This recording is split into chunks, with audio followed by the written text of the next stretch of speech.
I've got an old stock from an SKS, Chinese made by the communists. The funny thing is, a buddy of mine, it's nicer than the stock he has on his rifle, and I don't even own the rifle anymore. I just have an old stock. So I told him I'd give it to him, but he wanted to do something for me for it. So he said, hey, how about I make you some channel art?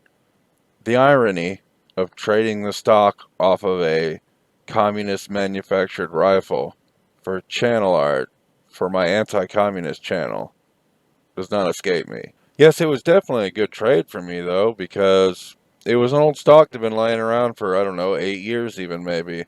And all I own are AR-10s anyway, because AR-15s are for sissies.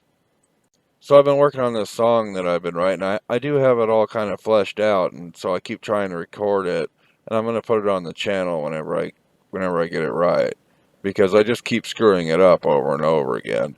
Sometimes I'll make it all the way to the last line of the song and screw it up, and that's not good.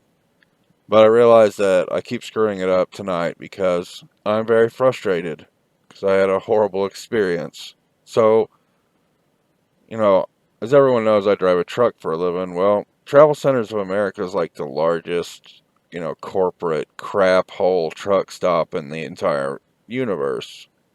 Everyone knows that.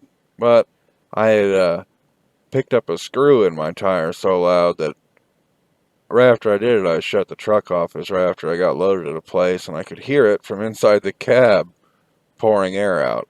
But I had an air line hooked up to my glad hand, put a bunch of air in it, and made it to the nearest place I could get it fixed, which was the TA. And get to the shop, and I say, hey man, I just got a screw in the tire. Can you pull it out and jam a plug in there for me? And the guy says, yeah. So he tells me to pull over to Bay 4, drop the trailer, and pull the tractor in, and they'll fix it.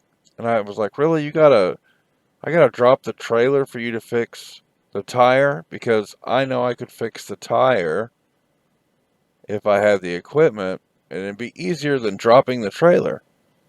But he said, yeah, okay. So I went and did it. And then I waited around for a long time. There was one truck there when I got there, and he left about 30 minutes after I got there. About 30 minutes later, they still weren't done. No one was in the waiting area where I could ask him anything about it. So I go in the back room, and the TV news is on in the break room back there, and God, that's terrible and bores me to death. So I fell asleep. About an hour later, I wake up. I go back in there, and no one's in there, and I go outside and walk out down to Bay 4, and there's a big glass doors, and look in there, and no one's working on my truck. About 30 minutes later, I see the guy who told me they would plug the tire. I said, hey, seriously, what's going on here? He says, oh, some guy, one of their workers had loaded up all the tools they needed, threw it in the roadside truck, and left. I'm like, what tools do you need? Why'd you even take the wheel and tire off the truck? You just need to plug it. Well, they're not allowed to plug stuff. They can only patch from the inside, which would have been nice if he would have mentioned that when I asked him if he would plug it, and he said yes.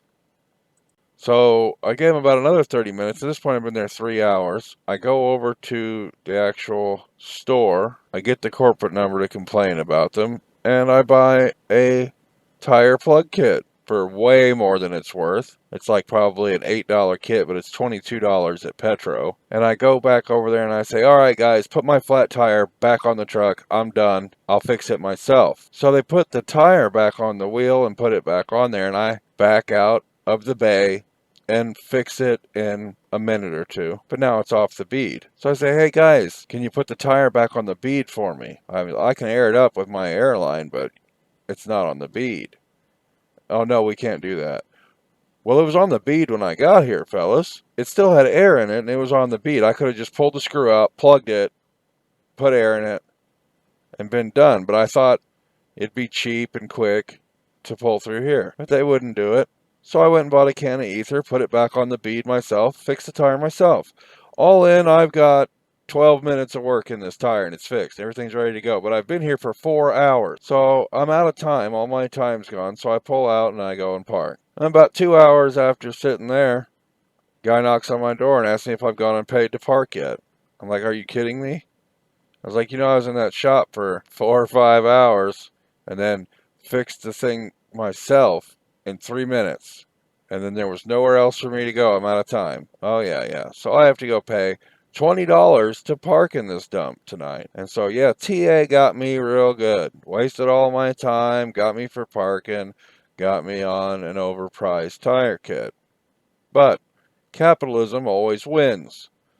Because you see, I will never stop at another TA Petro again as long as I'm driving a truck. I probably got 30 years of trucking left in me unless I, find some other way to make a living, I guess. And we're talking about probably millions in fuel. So they dicked me around and put me through hell over a tire, an easy 3-minute job, and it's going to cost them millions of dollars for the life of my career. So capitalism always wins. This has been DWB. Thanks for watching. And remember, don't be a fucking commie.